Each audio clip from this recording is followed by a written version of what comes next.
लातूर, बीड, धाराशिव या स्थानिक स्वराज्य संस्थेच्या निवडणुकीपासून वंचित आघाडी जी आहे ती अलिप्त राहिलेलं चित्र आपल्याला पाहायला मिळत आहे। लातूर महानगरपालिकेमध्ये वंचित आघाडीचे 5 नगरसेवक आहेत आणि या 5ही नगरसेवकांनी या मतदान प्रक्रियेपासून अलिप्त राहण्याचा निर्णय घेतलेला आहे।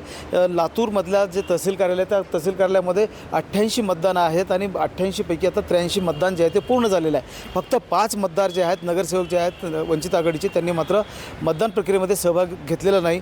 वंचित आघाडीचे नगरसेवक आपल्यासोबत आहेत, त्यांच्याकडनं जाणून घेणार आहोत की नेमकं आज तुम्ही या मतदान प्रक्रियेमध्ये सहभाग घेतलेला नाही, त्याच्यामागचं काय कारण आहे नेमकं? आज आपण पाहत असू की आज महाराष्ट्रात नव्हे तर देशामध्ये आज काँग्रेस जे भाजप विरोधी म्हणून समोर येते, परंतु जेव्हा मतदानाची प्रक्रिया जेव्हा समोर येते तेव्हा आंबेडकरवादी मतदार म्हणून किंवा आंबेडकरवादी विचारधारेचा वंचित बहुजन आघाडी पक्ष म्हणून जेव्हा आपल्यासमोर BJPच्या विरोधामध्ये उभा टाकलेला जेव्हा काँग्रेसच्या समोर असताना जेव्हा काँग्रेस वंचित बहुजन आघाडीला मतदान करत नाही, त्यावेळेस आम्हाला कुठेतरी शंका येते की देशामध्ये आणि राज्यामध्ये जे काँग्रेस भाजपच्या विरोधामध्ये जे उभा टाकलेली लोकांना दाखवते त्याचा कुठेतरी आम्हाला विपर्यास झालेला दिसतो आहे। आणि आज पाहायला गेलं तर आज अमरावती आणि नांदेड या ठिकाणी जे विधान परिषदेचे जे मतदान आज प्रक्रिया पार पाडली त्याच्यामध्ये तिथं पर्यायानं जिथं काँग्रेसचा उमेदवार नव्हता,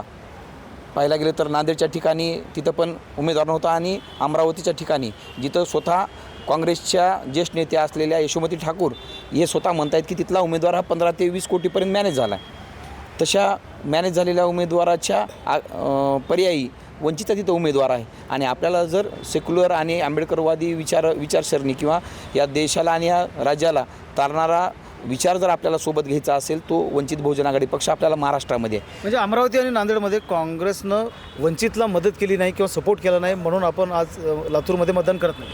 हां, त्याच पद्धतीचं चित्र या ठिकाणी उभं आहे। कारण हे बघा, वंचित बहुजन आघाडी पक्ष हा क्लिअर आहे, विचारानं क्लिअर आहे आणि आपल्या कृतीनं क्लिअर आहे आणि ते भाजप विरोधी आहे आणि आम्ही भाजप विरोधी भूमिका आणि आमचा विचार हा आम्ही स्पष्टपणे मांडत आलेलो आहोत आणि भाजप विरोधी आम्ही मतदान करू शकत नाहीत।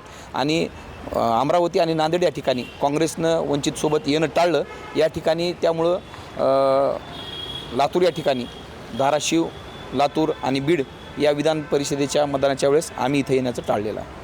एकूणच जर लक्षात घेतलं तर मतदान प्रक्रिया जी आहे ती संपलेली आहे आणि वंचित आघाडी जी आहे ती लातूरमध्ये मतदान प्रक्रियेपासून अलिप्त राहिलेली आपल्याला पाहायला मिळते आहे। महेंद्र जोंधळे, TV9 मराठी, लातूर।